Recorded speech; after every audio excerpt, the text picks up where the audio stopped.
Bem-vindos de volta às Anti-Diet Talks. Hoje estou entusiasmada. Então, conta-nos tudo, não nos escondas nada. Fomos novamente ao bolo à colher. Verdade seja dita que depois de experimentarmos aquele bolo de noz e doce de ovo, nós já comprámos outro. Só que acabámos por não gravar.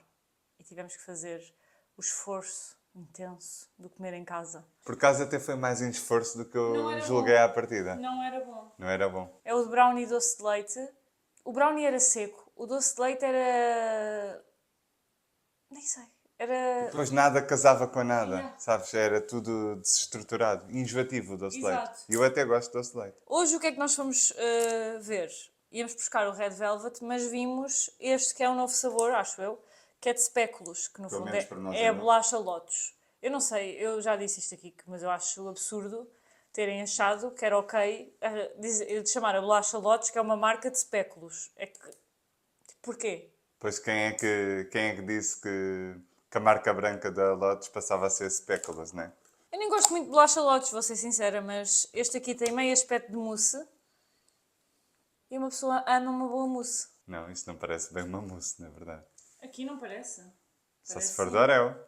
A mousse é castanha. Não, mousse, sim, tipo... Ah, no sentido de textura? Sim. Ah, pensei que era de cor, ok. Ok. Não, eu também estou curioso. Vamos lá. Bora lá provar. Espero que seja melhor que o doce de leite. É molinho. Nice. Parece que se integra mais do que Espera. o outro. Tchim, tchim. Tchim, tchim. Aí é nice. Mas isto não é nenhum bolo. Isto é uma mousse. É uma mousse, né? Yeah. Isto é mousse de Oreo, mas a bolacha não é Oreo, é Lotus. Yeah. É tal e qual. Yeah. É tal e qual. Isto é mousse de lotes. Não, mas é bem bom. Eu amo uma moussezinha de Oreo. Não vou E bué da mentir. bom. Por acaso não amo mousse de Oreo. Não. Imagina, como? Mas não é aquela sobremesa que me enche as medidas, sabe? Eu estou sempre a fazer. Assim eu sei, eu como sempre.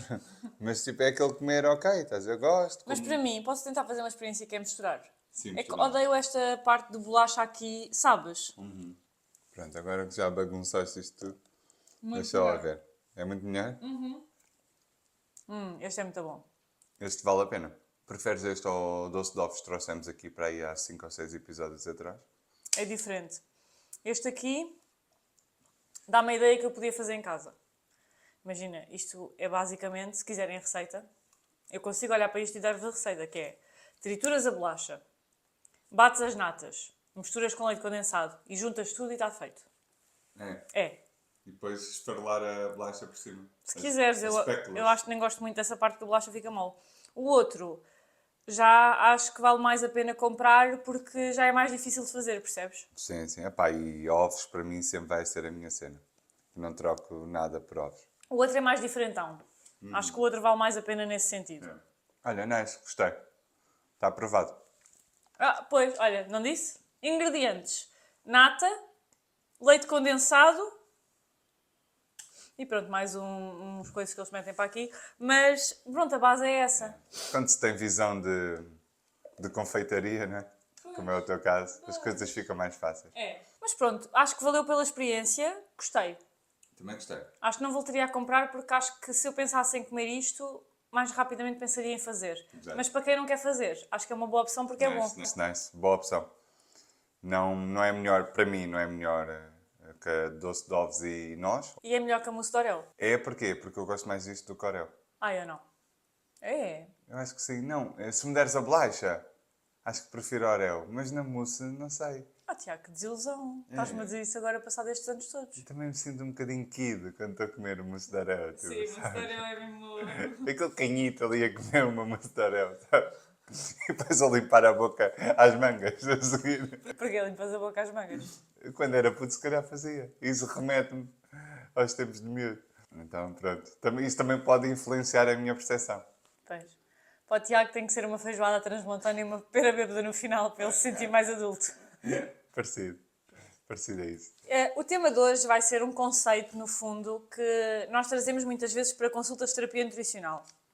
E que eu acho que é muito importante, que está muito relacionado com a questão da relação com a comida, que é gestão ser diferente de compensação. Porque nós vemos muito em consulta pessoas que de forma muito inconsciente, às vezes mais inconsciente do que outras, às vezes também pode ser de forma consciente, mas muitas vezes acabam por arranjar formas de compensar aquilo que comem. E a compensação acaba nunca por ser uma forma muito saudável. Ou seja, quando existe compensação, geralmente existe uma má relação com a comida. Concordas? Eu nem diria geralmente, eu diria sempre. Pois. Se a pessoa vive constantemente a compensar, Exato. isso já de alguma forma cria ali um ciclo de restrição e exagero, não é? Exatamente. Se eu preciso estar sempre a compensar, isso significa o quê? Que eu estou sempre de calculadora na mão, ou seja, que o espaço que a comida ocupa na minha mente é um espaço consideravelmente grande. Senão eu não precisava estar sempre a pensar nisso. Exatamente. Podia simplesmente prosseguir com a minha alimentação dita normal, do dia a dia, comum, em vez de estar sempre de calculadora na mão, não é? Exatamente. E é um conceito que nós trabalhamos muito em consulta, que é acabar então com esta compensação e introduzir um conceito que é mais saudável e mais útil, que é a gestão. E é sobre isto que nós vamos falar ao longo do episódio. Portanto, acho que podemos começar por explicar como é que a compensação se manifesta, ou seja, que comportamentos é que podem estar presentes que nos indicam que existe compensação. E aquele mais típico, eu acho que posso dizer que é nós sentirmos que ou exageramos, ou comemos alguma coisa fora daquilo que tínhamos planeado, comemos alguma coisa fora daquilo que seria o nosso normal e automaticamente pensamos de, por exemplo, tenho que fazer mais exercício amanhã para compensar isto, ou amanhã só posso comer X para compensar isto. Tenho que fazer exercício físico. Tinha acabado de dizer, Tiago. Tu disseste, eu percebi que tinhas que compensar com a refeição E seguinte. antes? Ok. Esses são os dois mais comuns. Depois existem algumas técnicas compensatórias que não são tão comuns, mas também estão muito presentes, que é, por exemplo, a questão de utilização de laxantes ou a indução de vómito, por exemplo. Menos comum. O menos jejum comum em prolongado, comparação com os outros. o jejum é uma coisa que, desde que ficou mais que torna-se cada vez também mais comum e também é preocupante. Então, muitas vezes, porque qual é o problema? O problema não é o jejum em si, mas é a razão pela qual a pessoa se está muitas vezes a forçar a fazer aquele jejum, não é? Então, eu diria que estas são assim, as principais formas de como esta compensação se pode manifestar. Sim, e isto acaba por criar aqui várias complicações a diferentes níveis, não é? Ou seja, ponto número 1, estamos sempre de calculadora na mão e a comida deixa de ser algo leve, porque nós vamos fazê-lo para o resto da vida, né? Sempre o fizemos desde o momento que nascemos e vamos fazer até o último dia que cá estivermos.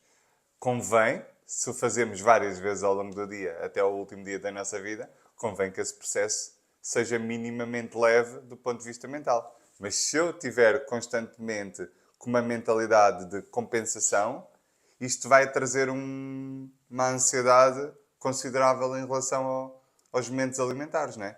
Eu estou constantemente autoculpabilizar-me pelo que eu comi na refeição seguinte, a arranjar estratégias para compensar na refeição posterior, a ignorar completamente os sinais de fome e saciedade e a basear-me simplesmente nesta métrica de comi X ao almoço, ao jantar só vou comer uma sopa para compensar o que eu comi ao almoço. E vivo a minha vida neste ciclo que acaba por ser autodestrutivo até. E a compensação é geralmente sempre uma resposta reativa a algo que ou aconteceu ou vai acontecer, porque também acontece, nós estamos aqui a falar sempre no pós, mas também acontece, por exemplo, hoje à noite vamos jantar e vamos comer fora, por exemplo. Então, como eu já sei que vamos comer fora, estou a comer menos durante o dia para... Ou jejuar. Em alguns casos, a pessoa até está em jejum até ao jantar. Sim, para compensar. E tu tocaste aí num ponto que é importante, que é a questão da culpa, porque geralmente é algo que acontece que está relacionado com sentimentos que não são tão agradáveis, como a culpa, a frustração, o arrependimento.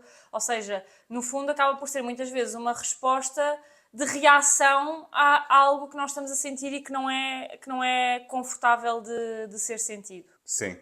Enquanto num contexto de gestão alimentar, saímos desse processo alimentar de autoculpabilização, de compensação, de punição. Agora só vou comer uma sopa porque portei mal ao almoço, então ao jantar só como uma sopa. Estamos aqui a trazer um lado punitivo e menos saudável ao nosso relacionamento com a comida, não é? Quando falamos de gestão alimentar, Não tem nada a ver com isso. Ou seja, gestão alimentar, acabamos por ouvir os nossos sinais de fome e saciedade, adequamos-nos ao contexto. Ok, se eu estou num jantar de aniversário, por exemplo, estou com os meus amigos, estou-me a divertir, talvez a parte nutricional seja a que menos importe no jantar de hoje. Exato. E amanhã eu não preciso de compensar absolutamente nada. Faz parte de uma alimentação saudável eu ter tido um jantar ontem com os meus amigos. Então, no dia seguinte, se eu for uma pessoa que está habituada a tomar o pequeno almoço, eu vou simplesmente tomar o mesmo pequeno almoço que eu tomaria. Obviamente, respeitando os sinais de fome e saciedade. Se eu tiver comida mais ontem e se isso impactar a fome que eu tenho ao pequeno almoço, ok, vou comer o pequeno almoço, talvez a mesma coisa que eu comeria, numa quantidade se calhar mais pequena. Ou então a mesma quantidade, caso o meu corpo me indique isso. E repara a diferença entre esta gestão alimentar que eu acabei agora de mencionar e o método de compensação ou compensatório que é muito normalizado, mas que não deveria porque não é nada saudável do ponto de vista mental, não é? Ou seja, é um indício de que a nossa relação com a comida é autodestrutiva, no fundo. Exato. É à volta da culpa e da autopunição. Exatamente, ou seja, muitas vezes aquilo que define se é gestão ou se é compensação, no fundo é o porquê de nós estarmos a fazer aquilo que nós estamos a fazer. Porque, por exemplo, não é um problema eu hoje ir jantar fora e amanhã acordar e perceber que o facto de eu ter jantado fora e se calhar ter comido coisas diferentes, e em restaurantes tendencialmente nós comemos mais quantidade do que aquilo que comeríamos na nossa rotina, é normal, se calhar pode fazer com que no dia seguinte eu não tenha fome para tomar o pequeno almoço. Mas é completamente diferente eu não estar a fazer o pequeno almoço porque efetivamente eu percebo que eu não tenho fome e não há problema nenhum em comer mais tarde, do que eu não estar a fazer o pequeno almoço porque eu sinto fome, mas eu sinto que eu não sou merecedora de comer a mesma quantidade que comeria porque já gastei quase os créditos ontem à noite. E esta lógica... tenho mal. Exato, esta lógica é que não faz sentido. Ou seja, no fundo está sempre relacionado, ou na maior parte das vezes está relacionado com o porquê. Eu estou a saltar o pequeno almoço porque efetivamente eu sinto que não existe essa necessidade e a seguir vou comer quando tiver fome e vou seguir a minha rotina normal, ou eu estou a saltar o pequeno almoço porque eu acho que não posso comer. E é isto que define muito gestão de compensação, porque não tem mal, não é um problema, não é menos saudável nós comermos ou não comermos o pequeno almoço. É a razão pela qual nós estamos a fazer aquele comportamento, não é? Sim, e repara, a gestão parte do intuito de nos nutrirmos e de nos relacionarmos com a comida, connosco, com o nosso corpo, de forma mais gentil. A compensação, estamos sempre, de forma cíclica e em loop constante, estamos sempre a corrigir o erro. Ontem portei-me mal ao almoço, hoje vou corrigir o erro. Amanhã, pois a restrição tende a gerar exagero, eu não saio deste ciclo, não é? Amanhã provavelmente vou exagerar outra vez. E às vezes até em contextos que não era suposto haver exagero. De repente estou só a ter um almoço normal e estou a exagerar. Mas este exagero pode ter como causa o ciclo de restrição em que eu estou a submeter o meu corpo, não é? Então o reflexo normal é o exagero, é o comer de forma mais compulsiva muitas das vezes. Acontece muito porque nós também somos um bocado ensinados, socialmente existe muita ideia que para teres uma alimentação saudável tens que controlar, tens que é uma coisa rígida, que não é flexível, não é? Então é isso e lá está, como tu estás a dizer, eu acho que o principal, para além da compensação não ser saudável do ponto de vista nem físico nem mental, é a compensação não traz um bom resultado. Ou seja, até podia ser o caso de nós dizermos de olha, a compensação não é saudável, mas a verdade é que resulta. Mas nem isso nós podemos dizer, não é? Porque a verdade é que a compensação perpetua exatamente este ciclo de restrição que estás a falar e o ciclo de restrição só perpetua muitas vezes o descontrole. Ou seja, as pessoas não têm melhores resultados por compensarem, muito pelo contrário. Então é mesmo importante de percebermos, ok, se existem comportamentos compensatórios, perceber porque é que eles existem e quais é que eles são e substituirmos por comportamentos que sejam mais funcionais e que acabem por nos trazer mais paz de espírito, melhor saúde mental e também nos direcionem mais para aquilo que são os resultados que nós queremos atingir, porque a compensação é um ciclo. E é um ciclo que nós não saímos nunca daquela roda, não é? Nunca chegamos a bom porto e pensamos, correu mesmo bem. Não, estamos sempre neste ciclo de agora foi demais, vou compensar e agora vou restringir imenso, depois sinto-me mal porque estou a restringir imenso e descontrolo, depois como me descontrolei sinto-me mal mentalmente porque me descontrolei, estamos sempre aqui e não saímos daqui nunca. E o nosso comportamento alimentar a ficar cada vez mais adoecido. Há pessoas que nos chegam Exato. com muito medo em relação a isso, porque sentem que começam a ter episódios de compulsão e cada vez mais intensificados. E quando vais a ver a origem muitas das vezes está nestes ciclos de restrição contínuos ao longo do tempo, não é? Em que a pessoa vai adoecendo o seu comportamento, porque anda sempre de calculadora na mão, a comida passa a ter uma importância na vida daquela pessoa muito considerável. Com isto vêm os pensamentos intrusivos persistentes, o tal food noise que falámos agora há poucos episódios atrás, e a pessoa fica completamente condicionada. Muitas das vezes já há aqui um objetivo ou de manter o peso ou de perda de peso por trás. Mesmo esse objetivo fica altamente condicionado, não é? Ou seja, uma pessoa que tem pensamentos intrusivos e persistentes acerca de comida, como é que é uma pessoa que está mais próxima de conseguir emagrecer? Ou seja, mesmo para o emagrecimento, para quem tiver esse foco principal, que não é dessa forma, por exemplo, nós trabalhamos, nós incentivamos a quem queira emagrecer a olhar para isso como uma consequência natural de um processo de mudança de comportamento e não como o objetivo final, como o grande objetivo, deixar isso ser uma consequência. Mas para quem veja de outra forma, está tudo certo, também não é benéfico, não é? Pois, a Andarmos questão é que sempre não com a calculadora resulta, na não mão. é? Porque imagina, podia ser uma visão. Nós, no fundo, temos esta visão porquê? Porque nós também vemos consistentemente com a nossa experiência que é aquilo que resulta. As pessoas que conseguem, no fundo, perder peso de forma sustentável e saudável, que conseguem manter uma boa saúde mental, conseguem se sentir tranquilas, são pessoas que olham para a perda de peso dessa forma. Ou seja, é a forma que nós temos de atingir resultados que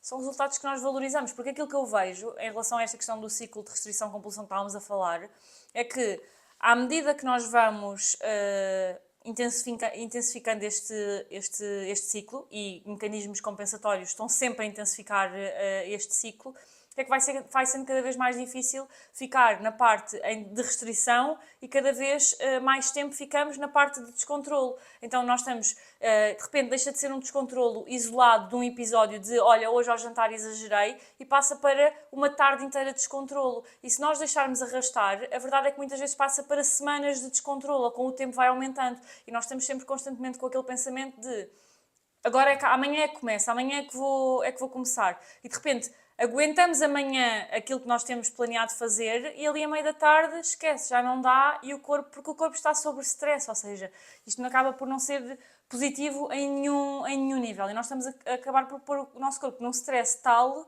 que o nosso corpo já nem nos responde da forma que respondia antes. E quantas pessoas, deve ser também a tua experiência, quantas pessoas nos chegam que dizem, Tiago, Clara, eu antes conseguia restringir, conseguia não comer, Agora já nem isso agora consigo. já nem tenho autocontrole. Sim. Eu tento fazer uma dieta, já nem consigo. No segundo dia já estou a ter exagero alimentar ou compulsão alimentar, depende dos casos. Sim. Muitas das vezes, uma má relação com a comida torna-se até um transtorno da compulsão alimentar por esta insistência nos ciclos restritivos, não é? Ou seja, e às vezes, porque também sinto que há a ideia que às vezes estamos a falar de corpos mais gordos, mas às vezes corpos dentro do padrão estão completamente numa prisão interna. A pessoa tem um peso que socialmente é visto como um peso saudável, como um peso interessante, digamos assim, mas a pessoa está numa prisão. E a pessoa nem se sente muitas vezes dessa forma. Ou seja, a pessoa sabe que, se calhar, externamente os outros não acham que é um peso fora daquilo que, lá está, que é o aceitável, mas a pessoa muitas vezes não se sente dessa forma. Ou seja, acaba por ser, ok, externamente é um peso socialmente aceite, mas ao mesmo tempo internamente a pessoa sente-se um caco, não é? Ou seja, o peso por si só de forma isolada, a verdade é que nos mostra muito pouco.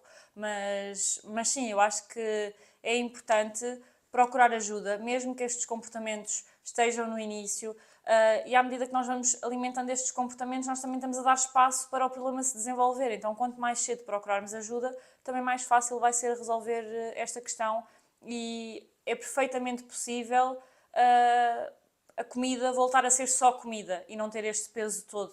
Totalmente. E muitas vezes, nós falámos disso há uns episódios atrás, mas eu acho que é importante, que é, nós muitas vezes vivemos há tanto tempo neste ciclo que até custa acreditar que é possível viver de uma forma diferente, Paz não com a é? comida e com o nosso Exato. corpo. Parece que já que só aceitámos que é assim, mas é mesmo perfeitamente possível de atingir isso. Nós Então, vemos-lo acontecer todas as semanas, não é? sim. É rara a consulta que não tenha a pessoa a dizer-me, e muitas das vezes de consulta para consulta. Não é que a vida da pessoa mudou radicalmente de uma semana para a outra, não é isso.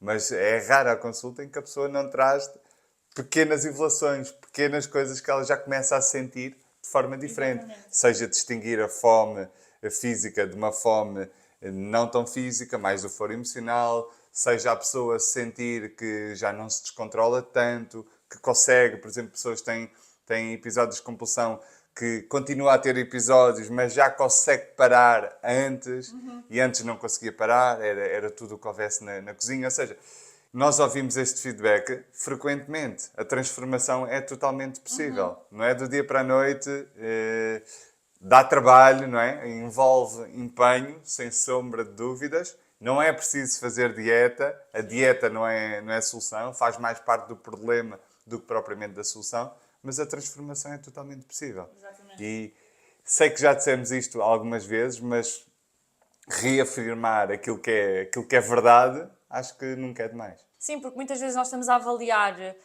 o nosso futuro com base nas nossas experiências passadas e isso é errado, porque se no fundo eu tenho questões com a comida, por exemplo, que é o que estamos aqui a falar hoje, e estou a avaliar com base nas minhas experiências passadas, que foram todas à volta de dietas, é verdade que se eu for repetir exatamente aquilo que eu já tentei fazer, eu não vou ter um futuro diferente do que aquilo que eu já tive, não é? Porque mesmas ações, mesmos resultados. Mas se eu começar a ter ações diferentes, ou seja, se eu implementar comportamentos diferentes, se eu implementar algo diferente, eu posso permitir-me também ter resultados diferentes. Então, se nós não vamos fazer exatamente o que já fizemos, provavelmente vão existir resultados bastante diferentes. E as pessoas muitas vezes já não acreditam nem é no processo, as pessoas já não acreditam nelas, porque já tentaram tantas vezes, já se convenceram tantas vezes que ia ser diferente e nunca foi, que até custa acreditar que chega a uma altura que é mesmo diferente, não é? E é perceptível. Se, Claro.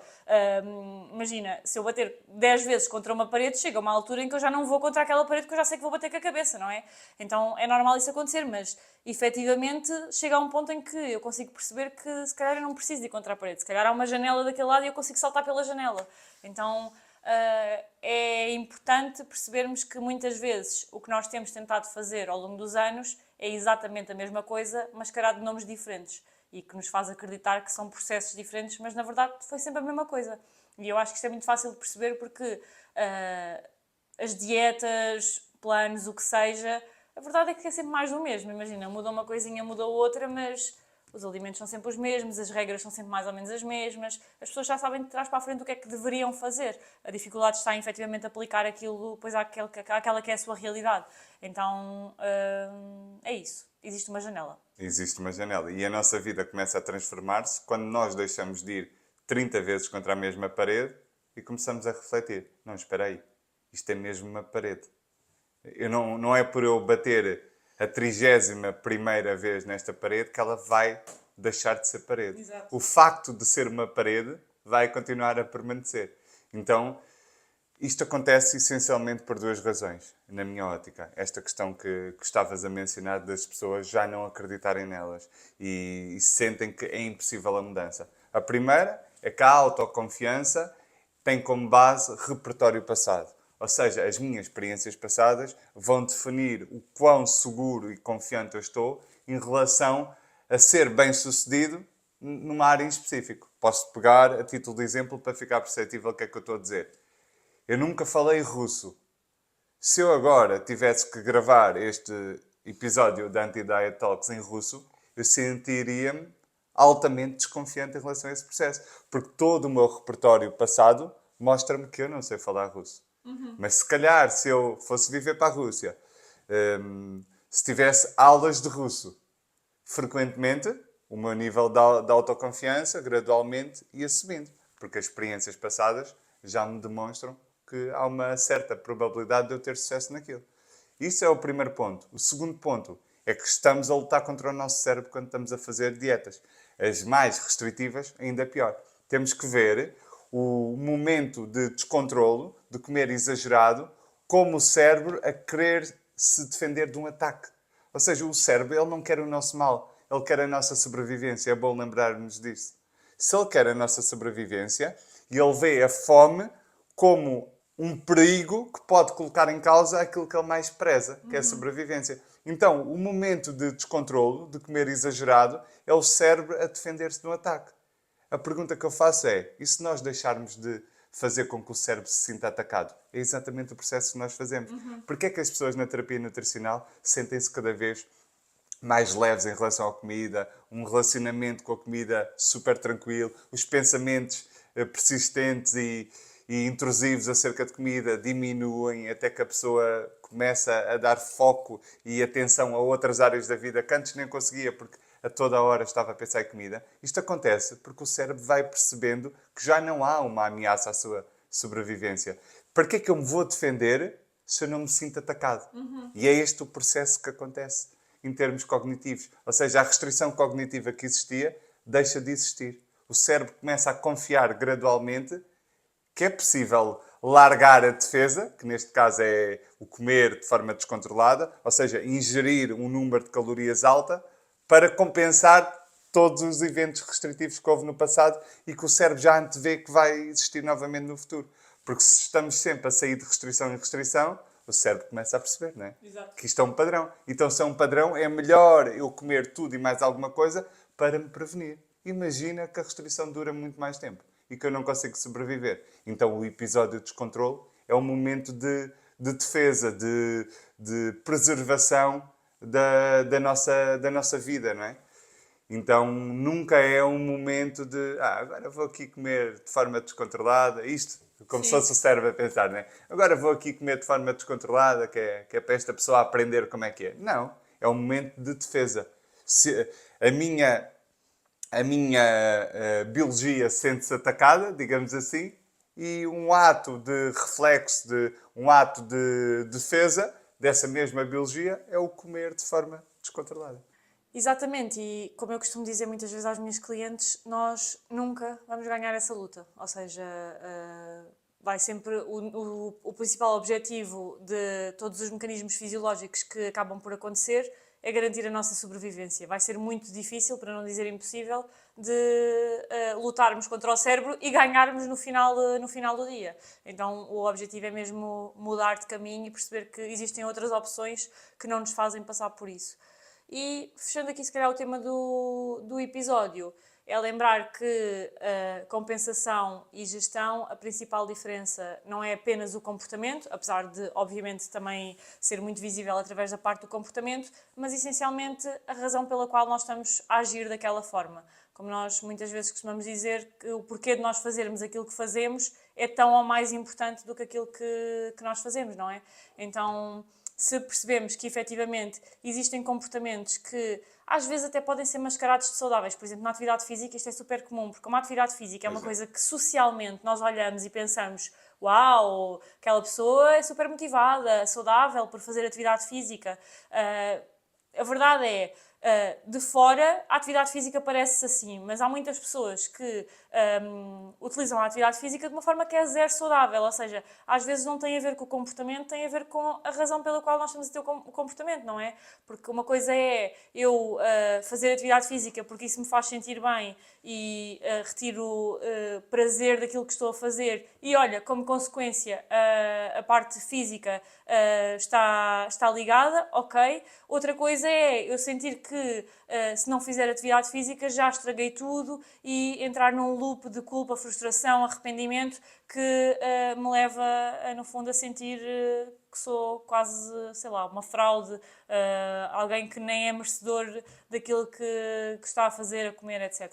E a compensação é muito baseada também no medo, não é? No medo de aumentar de peso, no medo de não ser suficiente. Enquanto a gestão alimentar é baseada no amor, não é? É baseada no equilíbrio. Eu perceber que, ok, ontem fui comer, vou pegar no mesmo exemplo, com os meus amigos, não liguei tanto à parte nutricional.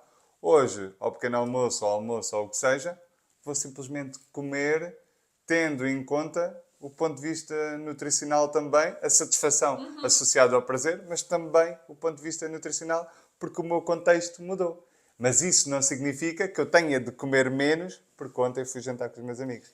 Vou comer de acordo com os meus sinais Sim. de fome. Pode ser igual, pode ser mais, pode ser menos. Isso é individual. Sim. Mas que não seja pelo medo de engordar. Porque no médio e longo prazo, se conseguirmos esta gestão que estamos aqui a falar, não é por aí que nós vamos aumentar de peso de forma considerável por isso. Até porque a gestão, se calhar nós não tocámos aqui tanto neste ponto, mas a gestão muitas vezes permite-nos fazer escolhas que são teoricamente mais saudáveis do que a compensação. Porque quando nós gerimos, nós no fundo muitas vezes também nos permitimos num restaurante, por exemplo, comer uma sopa. Porque imagina, não é por eu estar num restaurante que eu tenho que me descontrolar, porque é a última oportunidade. Eu sei que logo à noite, quando eu chegar a casa, hoje estou no restaurante a almoçar, eu logo à noite quando chegar a casa tenho uma sobremesa e se eu quiser comer está tudo ok. Então no restaurante eu como a sobremesa se realmente me apetecer, mas eu não estou a comer a sobremesa porque tenho que comer. Porque quantas vezes não acontece de pessoas que, olha, estava num restaurante, a minha sobremesa preferida é cheesecake, não havia cheesecake e não apetecia nada Nem do que eles comi. tinham. Não apetecia nada do que eles tinham. Mas como estava no restaurante, senti que tinha que aproveitar e comer alguma coisa, então comi leite de creme, mas nem me sabia assim tão bem. E imagina, nós muitas vezes, por estarmos sempre com este pensamento de compensação, acabamos por fazer escolhas muito menos saudáveis do que faríamos num pensamento de gestão, porque a gestão não significa que nós vamos sempre comer hambúrgueres e batatas fritas, que é aquilo que nós achamos que, ok, se eu puder comer sempre, então, mas eu vou sempre comer pizzas e chocolates e não sei o quê. Não, a verdade é que o nosso corpo, ele é muito inteligente e é verdade que vai haver vezes em que eu vou comer hambúrguer e batatas fritas, mas também vai haver vezes que o que me vai apetecer é uma peça de fruta. E nenhum é superior ao outro, só têm contextos diferentes, não é? Então, eu acho que existem várias coisas que as pessoas, quando chegam à consulta, me dá tipo o quentinho no coração de eu pensar, ok, boa que já estás aqui e que bom que é sentir pronto, sinto que pela pessoa a felicidade que é sentir isso. E uma delas é esta, é da pessoa chegar à consulta e me dizer, olha, tinha, sei lá, chocolate e uma banana disponível e eu comia banana, mas não foi porque não podia comer o chocolate, foi porque eu consegui perceber que era a banana que me apetecia e não o chocolate e isto antes era impossível. Eu E, ouço isso frequentemente. e Eu ouço isso frequentemente. sim, E isso é uma das grandes transformações da terapia nutricional. É as pessoas, porque repare, isso estavas a dizer é verdade, é uma crença das pessoas que ainda não viveram o processo de se eu já não me permito e é o que é. Porquê? Porque os pensamentos persistentes e intrusivos Exato. estão sempre lá, exatamente porque a pessoa Exato. não se permite. Então se eu me permitir aquilo é um ver-se da via, sabes essa expressão? Mas não é. Isso é uma ilusão. Pois é. Porque essa percepção que eu tenho existe exatamente porque eu não me permito. Porque quando eu faço um trabalho de permissão alimentar, a permissão alimentar tem que ser algo bem gerido, não é? Não pode ser do dia para a noite.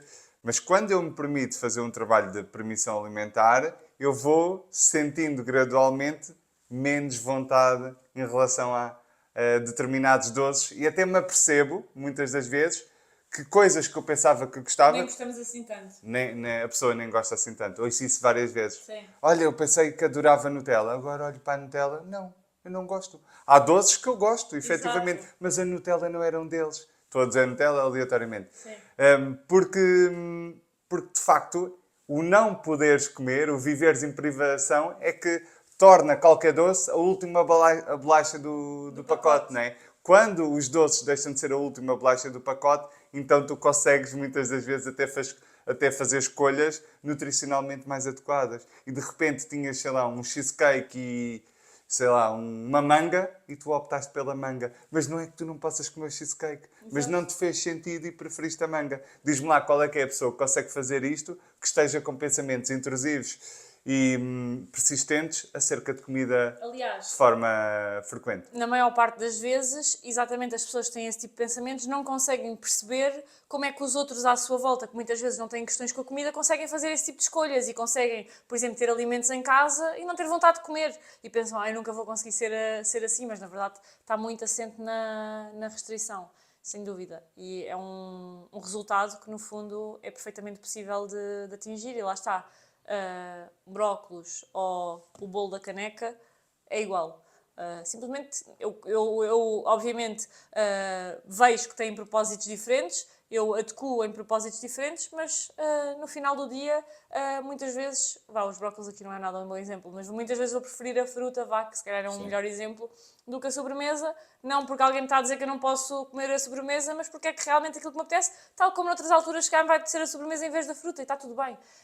Mas é perfeitamente possível atingir este equilíbrio. Sim, há alimentos mais recompensadores do que outros. No entanto, o que ainda exponencia esse objeto brilhante, né, que alguns alimentos se tornam na nossa mente, é exatamente o eu saber que não deveria ou não posso comer aquele alimento. Exatamente. Então, sem dúvida que permitir-nos, de forma consciente, óbvio, e é caso a caso. A permissão que nós temos de trabalhar tem que ser sempre caso a caso. Há pessoas que não se podem permitir de um momento para o outro. Tem que ser uma coisa gradual. Sim, é um trabalho que Exatamente. se faz, não é? Agora vai ser assim. Provavelmente Depende do não vai caso. ser. Depende do Exato. caso. Vai ser, é preciso um acompanhamento individual, no fundo. Sim. Para terminar, queria só deixar uma reflexão. Ou seja, nós, estava-me a lembrar de uma analogia que eu gosto muito, que é, por exemplo, imagina que o meu carro vai abaixo. O meu carro vai abaixo e eu preciso de empurrá-lo, não é? Preciso de empurrá-lo, tentar ver uma descida, para aumentar as probabilidades de ele pegar novamente. Se eu tiver a empurrar o carro, se chamar mais uma pessoa ou duas, por exemplo, para me ajudar, mas a pessoa que está lá à frente puxa o travão de mão, o que é que eu estou a fazer? Estou a agir contra as probabilidades de ter sucesso em empurrar o carro. Mas se eu destravar o travão de mão, eu estou a facilitar o comportamento. E fazer dietas restritivas é empurrar o carro com o travão de mão. Porque vai contra o instinto de sobrevivência do cérebro. Então eu não estou a agir no fluxo natural e comportamental do cérebro. Eu estou a agir contra o cérebro. Se o cérebro se precisa defender, é porque talvez o carro tenha o travão de mão puxado. Então, processos que favoreçam a maneira ou o funcionamento do cérebro é empurrar o carro com o travão destravado. Então é essa a reflexão que eu queria trazer. Será que não estamos a empurrar o carro com o travão completamente puxado até cá acima? Fica a reflexão. Eu não sei se lembras desta história, mas uma vez o nosso carro parou, eu estava a conduzir, lembras desta história? Não, qual? O nosso carro parou. Onde? E eu estava a conduzir e o meu carro parou. E estávamos numa via que só passava um carro, ou seja, se o meu carro parou, todos os outros estavam atrás, E- ninguém passava. E para a ponte, não é? Não. E o Tiago, no meio de Lisboa, imagina, caos. E o Tiago, pronto, saiu do carro para irmos empurrar o carro para cima do passeio, para os carros atrás conseguirem passar. E o senhor que estava atrás veio também para ajudar. E eu estava com o pé no travão e nem me percebi que estava com o pé no travão. E eles estavam a empurrar e eu com o pé no travão, claro que o carro não anda, não é? E de repente o senhor veio, menina, está com o pé no travão, tenho que tirar. Lembro. É exatamente isso. Ou seja, se estivermos com o pé no travão ou com o travão de mão ativado, puxado para cima, é óbvio que as coisas não vão funcionar, não é? Porque estamos já a agir. E nós já testámos. E nós já testámos, está validado. Estamos a agir contra o normal funcionamento do cérebro, não é? Então, se queremos ter resultados sustentáveis ao longo da vida e viver em harmonia em relação à comida e ao nosso corpo, é importante também definirmos estratégias que o permitam, não é? E não estratégias que já estão a colocar em causa os nossos mecanismos de sobrevivência.